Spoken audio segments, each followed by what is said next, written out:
आप सभी का सिविलियंस में स्वागत है। और इस वीडियो में हम लोग इस बात का डिस्कशन करेंगे कि आखिर जेपीएससी के जितने भी एस्पिरेंट्स हैं और उनमें जो आंसर राइटिंग को लेकर के जो डर है उसको कैसे ओवरकम करें हम लोग, या फिर कैसे उसको कम किया जा सकता है। तो इस वीडियो में सबसे पहले हम लोग ये देखेंगे कि आखिर आंसर राइटिंग को लेकर के ये डर क्यों पैदा हो जाता है मन में, और फिर हम लोग बात करेंगे कि कितना डरने का ज़रूरत है और कितना डरने का ज़रूरत नहीं है, और फिर एक अच्छा आंसर राइटिंग कैसे आप कर सकते हैं, किन किन चीज़ों पे आप काम करेंगे तो आपका आंसर राइटिंग जो है ऑटोमेटिकली ठीक हो जाएगा। तो चलिए हम लोग इस वीडियो में आगे की तरफ बढ़ते हैं। तो जेपीएससी का जो पेपर 1 है मेंस एग्जामिनेशन का, इसमें आपका हिंदी और इंग्लिश से क्वेश्चन रहते हैं जो कि आपके 10th लेवल के क्वेश्चन पूछे जाते हैं। अगर आप 6th जेपीएससी, 7th जेपीएससी और बैकलॉग के क्वेश्चन देखते हैं तो आपको यहाँ से एक आइडिया मिल जाएगा कि आपने 10th लेवल में जो पढ़ाई की थी वो क्वेश्चन पूछे जा रहे हैं या फिर नहीं। मेरा आंसर तो यही है कि 10th लेवल के का ही रहता है, और आप जब देखेंगे तो आपको भी भरोसा हो जाएगा। तो इस सब्जेक्ट में आपको नहीं दिक्कत होगा। पेपर 2 में जहाँ पे हम लोग लैंग्वेज पेपर रखते हैं, जैसे कि उत्तरी छोटा नागपुर के लोग खोटा रखते हैं, फिर रांची तरफ के लोग नागपुरी रखते हैं। तो खोटा और नागपुरी में आपके लगभग 18 से 19 क्वेश्चन आपको सॉल्व करने होते हैं, जिसमें से कुछ क्वेश्चन 7 मार्क्स के होते हैं और कुछ क्वेश्चन जो है 10 मार्क्स के होते हैं। तो 7 मार्क्स के जो क्वेश्चन हैं उसमें आपको लगभग मान के चलिए 100 शब्दों में आपको उत्तर देना है, और जो 10 मार्क्स के क्वेश्चन है वो आपको लगभग 150 शब्दों में उत्तर देने होते हैं। 10-20 शब्द आगे पीछे हो सकते हैं। पेपर 3 की बात करें तो यहाँ पे हिस्ट्री और ज्योग्राफी से क्वेश्चन रहते हैं। टोटल 4 क्वेश्चन आपको बनाने हैं 8 क्वेश्चन में से। ये सब जब हम लोग सिलेबस को डिस्कशन करेंगे तो डीप में डिस्कस करेंगे। अभी थोड़ा थोड़ा बस इतना जान लीजिए कि हाँ, एक सब्जेक्ट है हिस्ट्री और ज्योग्राफी करके, जिसमें एक क्वेश्चन जो है 40 मार्क्स का आता है। 4 क्वेश्चन आएंगे 40-40 मार्क्स के, और फिर आपके 40 मार्क्स के ऑब्जेक्टिव भी रहते हैं। 20 क्वेश्चन रहेंगे 2-2 मार्क्स के, तो वो अलग विषय है। तो यहाँ पे हम लोग को एक 40 मार्क्स का जो क्वेश्चन है वहाँ पे 600 शब्द लिखने की आवश्यकता होती है। लगभग 600 शब्द, मतलब ये आपका 700 शब्द भी जा सकता है या फिर आपका 500 शब्द भी हो सकता है, लेकिन अप्रॉक्सीमेट 600 शब्द आपको लिखने हैं। और बस यहीं से आंसर राइटिंग का समस्या उत्पन्न हो जाता है। सबको यही लगता है कि आखिर 600 शब्द बिना हम लोग आंसर राइटिंग प्रैक्टिस किए एग्ज़ाम में कैसे परफॉर्म करेंगे। तो हम लोग थोड़ा सा, आप लोग वेट करिए, इसका भी जवाब आप लोग को देंगे कुछ देर में। पेपर 4 देखिए, पॉलिटी एंड पब्लिक एडमिनिस्ट्रेशन है। इसमें भी आपका 40 मार्क्स का क्वेश्चन आता है, जिसमें से आपको वही बात है कि 600 के आसपास आंसर लिखना है, वर्ड्स के अराउंड। फिर पेपर 5 में भी वही हाल है। पेपर 6 में साइंस वाला जो पोर्शन है उसमें आपके 32 मार्क्स के क्वेश्चन पूछे जाते हैं। यहाँ पे 5 क्वेश्चन आपको बनाने होंगे। एक क्वेश्चन का आंसर जो है लगभग 450 शब्द में आपको देना है। तो ये रहा आपका 6 पेपर का एक शॉर्ट समरी कि कितने मार्क्स के क्वेश्चन होंगे और कितने शब्द में आपको लगभग लिखने हैं। और इसी से डर उत्पन्न कराया जाता है कि आखिर आप इतने शब्द जो है किस प्रकार कैसे लिखेंगे एग्ज़ाम में, जब आप आंसर राइटिंग कर ही नहीं रहे हैं तो। और डे 1 से ही बच्चे जो है आंसर राइटिंग बस इसी चक्कर में वो पगला जाते हैं। फिर लास्ट में क्या होता है, सिलेबस कंप्लीट नहीं कर पाते हैं, बस आंसर राइटिंग के फेर में रह जाते हैं और फिर फाइनल सिलेक्शन नहीं ले पाते। हाँ, कुछ लोग बहुत अच्छा रैंक भी ले आते हैं जिन्होंने पूरे सिलेबस में आंसर राइटिंग कर लिया है, तो वो एक्सेप्शनल है, उनका रैंक काफ़ी अच्छा भी आएगा। लेकिन यहाँ पे हम लोग एवरेज रैंक लाने का और एवरेज स्टूडेंट्स के लिए हम लोग ये वीडियो बना रहे हैं। अब यहाँ पे क्वेश्चन ये है कि सबसे ज़रूरी क्या है आखिर, क्या आंसर राइटिंग सबसे ज़रूरी है या फिर पूरे सिलेबस को कंप्लीट करना सबसे ज़्यादा ज़रूरी है। तो मेन प्रायोरिटी जो आपका होना चाहिए वो आपका होना चाहिए कि सिलेबस को किसी भी हाल पर कंप्लीट करें। ये आपका प्राइम एम होना चाहिए, और सेकेंडरी एम जो होगा आपका वो होना चाहिए आंसर राइटिंग।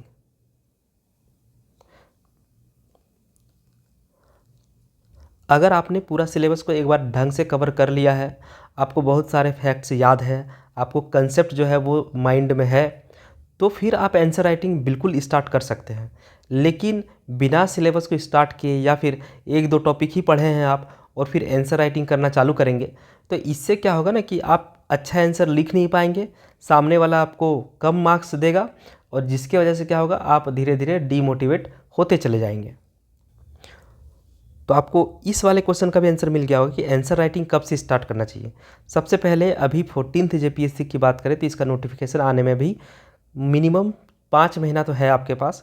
इन 5 महीने में आपको करना चाहिए कि पूरा का पूरा सिलेबस को एक बार अच्छे से कंप्लीट कर लिया जाए, अच्छे से नोट्स बना लिया जाए, उसको जो भी कंसेप्ट है उसको समझ लिया जाए, और जितने भी याद करने लायक चीज़ है उसको बिल्कुल मेमोराइज़ कर लेना है। यहाँ पे शर्माने वाली बात बिल्कुल भी नहीं है कि याद कैसे करें या फिर याद क्यों करें, सब समझ के भी हो जाएगा। तो देखिए, ये एग्ज़ाम जो है आपका इंजीनियरिंग का एग्ज़ाम नहीं है, ना ही गेट है, ना नेट है, जहाँ पे आपको बहुत ज़्यादा दिमाग लगाना है। बहुत सारी चीज़ें आपको ऐसे मिलेंगे, फैक्ट मिलेंगे जिनको आपको सीधे सीधे याद करना है। तो समझने वाले चीज़ों को आप समझना चालू करिए, और जो याद करने वाला चीज़ है उसको सीधे याद कर जाइए। इससे क्या होगा, आपका टाइम सेव होगा। पता चला कि आप याद करने वाले चीज़ों को भी ज़बरदस्ती समझने का कोशिश कर रहे हैं, इससे क्या होगा, आपका टाइम बर्बाद होगा। आपको झारखंड का मैप और इंडिया का मैप बहुत अच्छे से बनाने आना चाहिए। अगर आप बहुत अच्छे से भी नहीं बना पा रहे तो स्पीड और एक रफ डायग्राम आपको बनाना आना चाहिए, और इसका आपको प्रैक्टिस करना है। यूट्यूब में आप लोग बहुत सारा ट्रिक वीडियो देखिएगा जिसमें इंडिया का मैप को बताया गया है कि कैसे हम लोग जल्दी जल्दी बना लेंगे। तो वैसे वीडियोज़ को सर्च करके आप इंडिया का मैप बनाना सीख जाइएगा। झारखंड का मैप कैसे जल्दी से बनाया जाएगा ये हम आपको सिखा देंगे। और जहाँ भी आपको लगे और ज़रूरत महसूस हो वहाँ पे झारखंड का मैप और इंडिया का मैप चिपकाते चलना है। और जितने भी पेपर्स हैं इसमें आप कोशिश करिएगा कि जो उसका पहला वाला जो पोर्शन है उसको काफ़ी अच्छे से आपको करना है। इसका बेनिफिट आपको मिल भी सकता है और नहीं भी मिल सकता है। इसका एक साइकोलॉजिकल इम्पैक्ट पड़ता है कॉपी चेक करने वाले के ऊपर, कि आप अगर मान के चलिए कि सीक्वेंस से, मतलब पहला क्वेश्चन ही आप धुआंधार तरीके से लिख दिए, पहला क्वेश्चन जो पूछा है उसी का आंसर आपको बहुत अच्छा आता है, उसी को आप लिखे हैं, तो इससे एक पॉजिटिव इमेज बनता है कॉपी चेक करने वाले के मन में, और फिर आपको थोड़ा ज़्यादा नंबर मिलने की संभावना है। यहाँ पे ध्यान रखिएगा, संभावना है यहाँ पे, ये इस बात की कोई गारंटी नहीं है, लेकिन आपको एक एक चीज़ कोशिश करनी चाहिए कि कैसे आपका मार्क्स जो है थोड़ा थोड़ा बढ़े। तो आप कोशिश करिए यहाँ पे कि सेक्शन 1 को काफ़ी अच्छा करके रखना है। उसके बाद अगर हम लोग बात करें पेपर 3, 4, 3 में, अगर जैसे कि हिस्ट्री और ज्योग्राफी है तो हिस्ट्री में एक क्वेश्चन झारखंड का पूछा जाता है और ज्योग्राफी में भी एक क्वेश्चन झारखंड का पूछा जाता है। तो ये दोनों क्वेश्चन को आपको एनी हाउ सॉल्व करने का कोशिश करना चाहिए। इसके लिए आपको क्या करना होगा, झारखंड हिस्ट्री का पोर्शन अच्छे से पढ़ना होगा, और झारखंड ज्योग्राफी का भी पोर्शन काफ़ी अच्छे से करना होगा। तो आपको 2 चीज़ ध्यान देना है। ये सब चीज़ अगर आप करेंगे तो आपका आंसर राइटिंग बिना कुछ मेहनत किए भी आपका आंसर राइटिंग अच्छा हो जाएगा। पहला आपको मैप यूज कर लेना है। दूसरा क्या करना है, सेक्शन 1 जो है जितने भी सब्जेक्ट हैं उसको आपको स्ट्रॉन्ग करना है। फिर झारखंड वाला पोर्शन जहाँ जहाँ पे है, जैसे हिस्ट्री एंड ज्योग्राफी वाले पोर्शन, ज्योग्राफी वाले सब्जेक्ट में है 2 क्वेश्चन झारखंड जीके से, झारखंड हिस्ट्री और झारखंड ज्योग्राफी। तो झारखंड वाला पोर्शन आपको स्ट्रॉन्ग करना है और इसको आपको अटैम्प्ट लेना है। इसका बेनिफिट क्या मिलेगा कि हो सकता है कि अगर कोई इनसाइडर वाले टीचर चेक कर रहे हैं आपका कॉपी तो उनको समझ में आ जाएगा कि अच्छा ये झारखंड वाला क्वेश्चन को सेलेक्ट किया है ये लड़का, मतलब हो सकता है ये झारखंड के है। तो एक कहीं ना कहीं सिंपैथी रहता है अपने लोगों के साथ, तो आपको थोड़ा सा 1-2 नंबर ज़्यादा मिलने का संभावना यहाँ पे भी बनेगा। उसके बाद इंडिया वाले पोर्शन में भी आप लोग इंडिया ज्योग्राफी का जितना भी इकोनॉमिक्स पढ़ रहे हो, चाहे ज्योग्राफी हो चाहे हिस्ट्री हो, सभी जगह कोशिश करिए कि अगर झारखंड से रिलेटेड कुछ एग्जाम्पल्स है, झारखंड से रिलेटेड कुछ घटनाएं हैं, तो उसको भी आप लोग ध्यान में रखेंगे और जैसे ही ज़रूरत पड़ेगा उसको भी लिखने की कोशिश करेंगे। मतलब अगर मान के चलिए कि जैसे कोयला के बारे में पढ़ रहे हैं, कोयला आपको, कोयला हो गया चाहे लोहा हो गया, ये आपको इंडिया के संदर्भ में भी पढ़ना है, झारखंड में भी इसके संदर्भ में पढ़ना है। तो जब इंडिया का पोर्शन आप लिख रहे होते हैं तो वहाँ पे भी आप झारखंड वाला एग्जाम्पल लिख सकते हैं और आपको बिल्कुल लिखना भी चाहिए ये चीज़। उसके बाद जब आप थ्योरी पोर्शन पढ़ रहे होते हैं उस समय कोशिश करिए जहाँ पे लगे आपको ज़रूरत महसूस हो वहाँ पे बॉक्स डायग्राम बना सकते हैं, वहाँ पे आप फ्लो डायग्राम भी बना सकते हैं। लेकिन इन चीज़ों के ज़बरदस्ती उपयोग से भी आपको बचना है। ऐसा नहीं कि आप हर चीज़ का फ्लो डायग्राम बनाने लग गए। जैसे कि मान के चलिए कि पदार्थ की अवस्था होती है, 3 अवस्था है, तो आप इस तरह से आप किए हैं। मान लीजिए अवस्था 1 नंबर में आप ठोस डालें, फिर दूसरा नंबर में गैस, और फिर तीसरा नंबर में द्रव। सीक्वेंस उल्टा हो गया, ठोस द्रव गैस कर दीजिएगा आप। तो इसको ऐसे लिखिए, चाहे आप इस चीज़, ये हो गया आपका फ्लो डायग्राम। अगर आप ऐसे नहीं भी बनाते हैं, आप अवस्था, पदार्थ के 3 अवस्था है, 1 नंबर ठोस, और फिर ठोस का आप डेफिनेशन लिख दिए, फिर सेकंड नंबर में द्रव, इसका आप डेफिनेशन लिख दिए, और 3 नंबर में आप गैस, तो इसका भी आप डेफिनेशन लिख दिए। तो देख लीजिएगा आप, ये आपको जब सिविलियंस चैनल्स में जो आपको नोट्स प्रोवाइड करवाए जा रहे हैं, वो सब जब आप पढ़िएगा तो आपको अपने आप वो सब आइडिया मिलता चला जाएगा। उसमें जो नोट्स हम लोग बनाए हैं, उस नोट्स में क्वेश्चन आंसर के फॉर्मेट में भी है, तो आपको बस वैसे ही क्वेश्चन आंसर एग्ज़ाम में भी लिख देना है। अनाप शनाप आपको लिखने से बचना चाहिए, अनाप शनाप चीज़ आपको पढ़ने से भी बचना चाहिए। ऐसा नहीं है कि आप, जैसे जीएसटी मान लीजिए कोई टॉपिक है इकोनॉमिक्स का, अब जीएसटी में आप आएगा, हो सकता है उससे एक क्वेश्चन छोटा मोटा अगर पूछ लिया तो पूछ लिया, नहीं तो नहीं भी पूछ सकता है।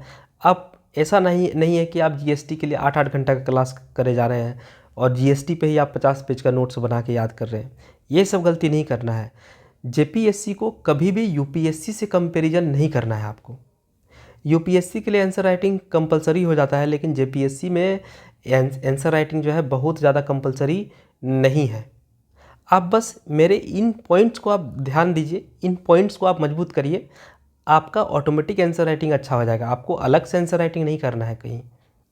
आप नोट्स को ज़्यादा से ज़्यादा पढ़िए, अपने द्वारा नोट्स में आप खुद कुछ इनपुट डालना चाह रहे हैं वो डाल के, और बढ़िया से उस पर पॉलिश करिए, उसको समझिए, उसको याद करिए, और फिर बिना देखे उसको अगर लिखना चाहते हैं तो उसको लिख लीजिए।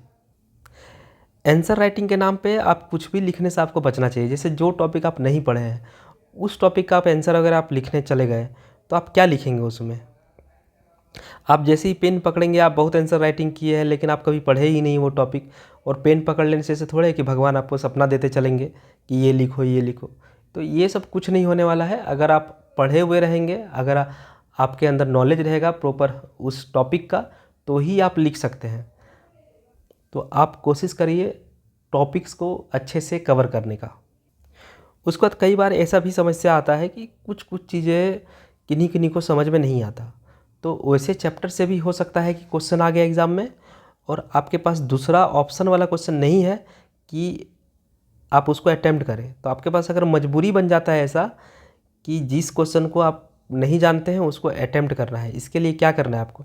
मान के चलते हैं कि आपको कृषि का टॉपिक जो है इकोनॉमिक्स में समझ में नहीं आता है, तो आप कुछ मत करिए। आप कृषि से रिलेटेड जो 2-4 डेफिनेशन होंगे उसको याद कर लीजिए, कृषि से रिलेटेड कुछ डेटाज याद कर लीजिए, और कृषि से रिलेटेड कुछ घटनाएं आप याद कर लीजिए। बस ये चीज़ आप याद रखिए, मतलब 1000 शब्द आप याद रखिए। और एग्ज़ाम में कृषि से रिलेटेड अगर कोई भी क्वेश्चन आता है तो आपको दिमाग नहीं लगाना है। अगर आपकी मजबूरी है कृषि वाले क्वेश्चन को ही अटेम्प्ट करना, तो ऐसी स्थिति में आप जो 1000 शब्द याद किए हैं उसी को कॉपी पेस्ट यहाँ करना है आपको। इससे क्या होगा कि जिस क्वेश्चन को आप नहीं जानते थे कृषि से संबंधित, कृषि आपको कभी समझ में नहीं आ रहा था, लेकिन यहाँ से क्वेश्चन आ गया है और आपकी मजबूरी है, तो इसके लिए आपके पास क्या है, 1000 शब्द है। अब आप लिखते चले जाइए, बस 600-700 शब्द लिख दीजिए। इससे क्या होगा कि इस कृषि वाले क्वेश्चन में आपको कृषि ही लिखना है, लिखेंगे। तो कई बार ऐसा भी होता है कि जो कॉपी चेक कर रहे हैं वो बहुत डीप घुस करके नहीं पढ़ रहे हैं, उनको लगा कि हाँ ये कृषि के बारे में ही लिखा है। तो हो सकता है आपका जहाँ पे क्वेश्चन छूटने वाला था वहाँ पे भी आपको 10 से 15 मार्क्स मिल गया, तो ये आपका बोनस मार्क्स है। इसलिए एग्ज़ाम में जब आप जाएँ तो कोई भी टॉपिक को छोड़ करके नहीं जाना है। जो टॉपिक आपको बहुत हार्ड लगता है, जो आपको समझ में नहीं आता, उसमें भी आप लोग कम से कम 1000 शब्द ज़रूर याद रखिए। अच्छा लाइन्स, ईजी लाइन्स, उसको लिख करके याद रखिए ताकि उसको कॉपी पेस्ट हम लोग कर सकें जब ज़रूरत महसूस हो। आंसर राइटिंग के नाम पे अभी फ़िलहाल आपको क्या करना है कि जितने भी क्वेश्चन आंसर आपको प्रोवाइड कराए जा रहे हैं उसको समझ करके, याद करके, अगर आप उसको लिखना चाह रहे हैं तो एक बार लिख लीजिए। एक बात आप हमेशा याद रखिएगा कि आप जेपीएससी का एग्ज़ाम दे रहे हैं, इसका मतलब आप ग्रेजुएट हो चुके हैं। और जब आप ग्रेजुएट हो चुके हैं तो आप 6 सेमेस्टर का एग्ज़ाम लिखे हैं और वहाँ पे भी आप लॉन्ग आंसर ही लिखते थे। 600-700 शब्द ग्रेजुएशन में भी लिखने होते हैं। उस समय आप बिना पढ़े मतलब कम पढ़ के भी आप एक अच्छा आंसर लिखे, आप अच्छा आंसर नहीं भी लिखे तो आप पास वास तो कर ही गए हैं, तभी आप जेपीएससी में अपीयर हो रहे हैं।